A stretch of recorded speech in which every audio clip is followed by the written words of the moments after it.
Hey, what's up, Stringlings? We are back with the Great Canadian Pedalboard for 2025, and today we're going to be looking at a couple of time-based effects on the Grand Prize board. Let's check it out. For today's demo, we're going to be looking at the time dilation modulated delay from GetWiredEffects and the Reverberator from Dr. Scientist. These are two fantastic pedals. They're just thick and rich and ambient and super cool. I cannot wait to tear into them. So I'm going to give you a quick little rundown on what each of these pedals does. We're going to play them together. We're going to play them individually and just kind of get a feel for how they sit in a pedal chain. I'm not going to be using any kind of overdrives or distortions in front of them for this video. We might do that later on when we start testing out, bigger blocks of the effects chain. For now, I do want to point out that I am once again using my modified DST-400. It is outfitted with Pegcity Pickups. There's a super clutch humbucker in the bridge and two Texas triple stack single coils in the middle and neck positions. Yeah, that's pretty much the whole rig. This is going through the Sunrise Amp Simulator on my desktop once again and going straight into Reaper from there. So there's a tiny bit of controversy, and we can argue about this later. We can make decisions about this later too if we want. Do you put your time-based effects before or after your amp simulator? This is only controversial because I've heard it both ways and it sounds great both ways. Typically, you want your ambient sounds to reflect the sound of a big room or a hall or something like that. And to do that, it would go after your speaker, right?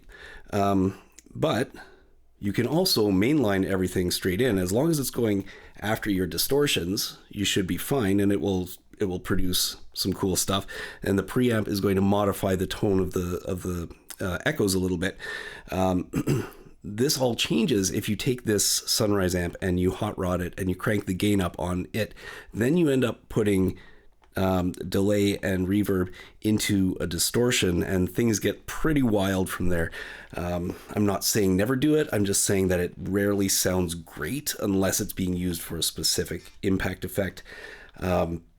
So for me, for my part, what I think we're going to do right now for the demo, we're going to put it into the Sunrise clean. So the time dilation and the Reverberator are in front of the Sunrise for this demo. I may do another one later on, and we'll see how the conversation goes. If people are like, you know what, I want to hear that after it, or if the winner says, hey, before you rig up this board, I want the time effects after the Sunrise, not a problem. The other thing too is that the Sunrise also has a spring type reverb on it, so that's something else to consider. But in the meantime, let's get these guys plugged in, and we're going to go to the overhead and see what they sound like. The Dr. Scientist Reverberator is a multi-mode reverb pedal that's got 2 halls, 3 room reverbs, 3 plate reverbs, and a rotary reverb. In addition, it has a toggle switch that switches from a short decay to a long decay. You have to be careful when this is plugged in because that will pop. Better to do it with the pedal turned off. The controls are fairly straightforward.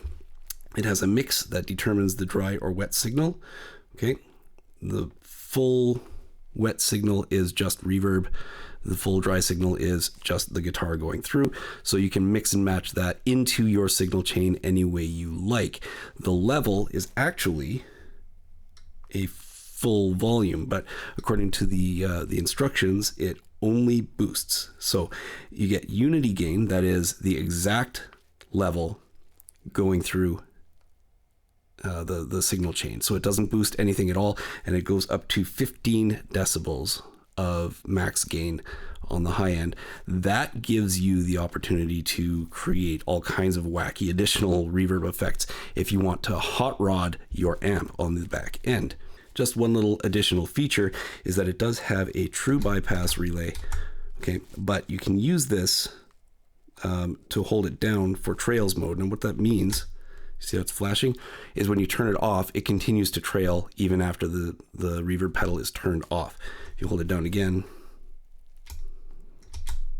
it will cut the reverb off immediately.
The time dilation delay from GetWired Studios is a modulated delay. That means that the modulation creates waves in the echo end of the effect, not in the front end of the effect.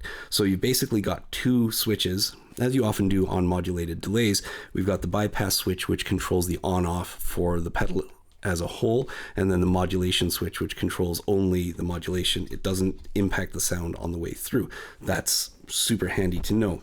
Now, as we go through the controls, they're all pretty standard delay controls. The time controls how long the echoes are. Okay, so we get fast echoes from about 30 milliseconds all the way up to 450 milliseconds. We have a mix control, which controls the wet-dry signal ratio. Okay, so this all the way clockwise is going to be the full dry signal, all the way counterclockwise is going to be the full wet signal. The feedback controls how long it repeats. Okay, and it can do some pretty wacky feedbacky things. You don't want to get too out of control if you've got a lot of gain happening, because it can really start to sound like squealy feedback. The depth control actually controls the modulation, as does the rate and the shape. Okay, so the depth determines how deep the modulation sways. So it can go from a short vibrato all the way to a full-blown pitch bend, which is kind of cool. We'll check some of that out. The shape determines the waveform. So we've got a triangle wave all the way counterclockwise over here, right? And then a square wave for a more abrupt hard cut changes. And there's some mixing of them in the middle. And you can see this indicator light is showing how fast the rate of that modulation is, right? As I've got it turned all the way over, it's just staying stable, but it will go that fast, which gives you almost like a tremolo effect or a vibrato effect. So let's get these set up.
And that's it for the time-based effects on the Great Canadian Pedalboard. We've got the time dilation from Get Wired Studios and the Reverberator from Dr. Scientist. Both amazing pedals, both extremely flexible, super, super useful. I really love the fact that Dr. Scientist has resurrected the Reverberator. It was one of their classic pedals from years ago, and they brought it back with a vengeance. And I think it's a great thing that they have, because there just really aren't that many reverb pedals out there, at least from the Canadian side, and I think we need as many as we can get. There are a few great ones. This is definitely on that list. Now, the time dilation, I love having a modulated delay. You can do all kinds of really cool stuff with it, and yeah, the pair of them together, and even multiplying it with the reverb on the Sunrise gives you all kinds of options for all kinds of tones, whatever it is you're looking for your particular rig. So that's it for today. I hope you enjoyed this video. If you did enjoy it, make sure that you like and subscribe. Leave a comment below. Let me know your thoughts on pedal order, particularly with regard to whether these go before or after the preamp, in your opinion. In this case, it's a full amp simulator, so it's not just the preamp, but it's also the cabinet. So that weighs into the decision a little bit as well. Remember, if you are in Canada, hit the link below to get in on the contest. You don't want to miss that. It's coming up Canada Day, July 1st. And over the next couple of weeks, we're going to be reviewing and demoing all of the pedals, or as many of the pedals as I can get in, because it is a lot. And we're going to be doing them a few at a time. So keep an eye out for that. And in the meantime, I hope you have a great day.